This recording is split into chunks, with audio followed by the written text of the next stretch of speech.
आज उनको उसी सर्वोच्च न्यायालय के सिटिंग जज से इसकी निगरानी में इस एसआईटी की जांच होनी चाहिए।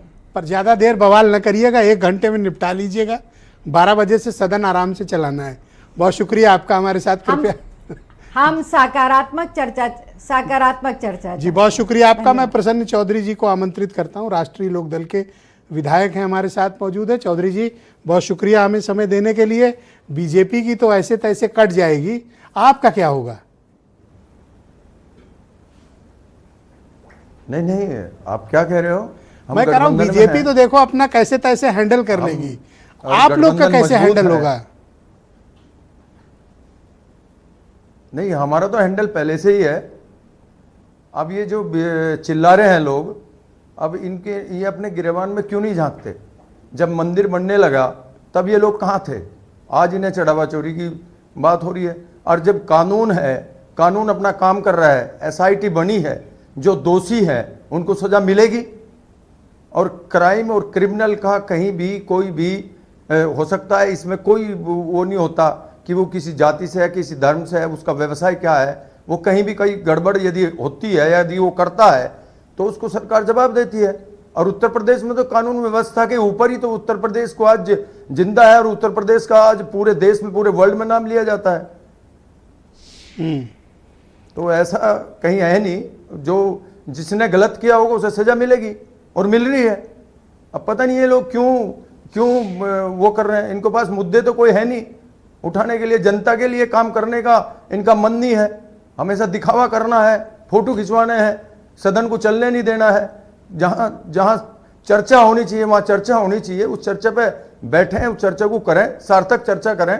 जो काम सरकार तो कल विधानसभा में रालोद की क्या भूमिका होगी? लेकिन आप क्या करोगे जब ये सब इश्यूज रेज किए जाएंगे, जिसका जिक्र अभी मैडम कर रही थी? रालोद हमेशा सार्थक चर्चा के पक्ष में रहा है। हम आदरणीय चौधरी चरण सिंह जी के अनुयायी लोग हैं। आदरणीय चौधरी चरण सिंह जी ने संविधान को हमेशा प्राथमिकता दी है और लोकतंत्र को प्राथमिकता दी है। वहां चर्चा होगी, हम चर्चा का भी हिस्सा बनेंगे। क्या आप चाहते हैं कि चढ़ावा चोरी पर सरकार के सदन के भीतर चर्चा हो? बिल्कुल, जो सार्थक चर्चा होनी चाहिए, चर्चा करनी चाहिए। चर्चा से कौन भाग रहा है? लेकिन ये अपने गिरेबान में झांके ना, जो चर्चा करने वाले हैं वो देखें ना, हम कहीं पर चर्चा करें, उनके पास है ही नहीं। वो तो ऐसे ही ड्रामा करने वाली बात है, लोगों को बहकावे वाली बात है। ये तो आप करें तो जनहित और विपक्ष करें तो ड्रामा। लोग जाते हैं और चढ़ावा भी देते हैं, उसका कोई हिसाब तो कभी हुआ नहीं, ना कोई करता है। लेकिन फिर भी यदि किसी ने गलत किया है, सरकार उसको सजा देने के लिए तैयार बैठी है। एसआईटी गठित हो रही है, जो उसमें दोषी है उनको सजा मिलेगी। आपको लगता है इन दिनों बीजेपी के जो फैसले हैं वो लगातार गलत हो रहे हैं, कुछ ना कुछ गड़बड़ हो जा रहा है, संकेत बड़े खतरनाक आ रहे हैं? नहीं, आपके चेहरे पे कुछ डर का माहौल दिख रहा है मुझे, या विपक्ष वालों को लगता होगा। आपको डरे हुए दिख रहे हैं मुझे। ब्रजेश से नहीं, कोई डर का माहौल नहीं है, नहीं बिल्कुल डरे हुए नहीं है। देखो, ये तो लोकतंत्र का एक हिस्सा होता है। आप कहते होंगे कि भाई डर, कोई नहीं डर रहा है भाई। आप श्योर है ना, आप में आत्मविश्वास तो है? रिजल्ट पे बात करेंगे जहां आप बिल्कुल पक्का आत्मविश्वास है। हम हर तरीके से जवाब देने को तैयार हैं और हमारी पार्टी मजबूत है। आदरणीय चौधरी जयंत सिंह जी के नेतृत्व में हम एनडीए गठबंधन का हिस्सा है।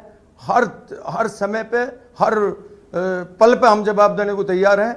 और नहीं, मुझे आपकी चिंता ये है कि 2 साल आप विपक्ष की ड्रामेबाजी में रहे और उसके बाद अब 3 साल आप जनहित में गुजार रहे हैं, तो जनता को कौन सा वाला बताइएगा, पहला वाला या दूसरा वाला? बिल्कुल सही बात है, ये तो लोकतंत्र का हिस्सा है। देखो, मेरी बात सुनो ब्रजेश जी, ये लोकतंत्र का हिस्सा है। हमने आंदोलन से और जनता की आवाज उठाने का कार्य किया है।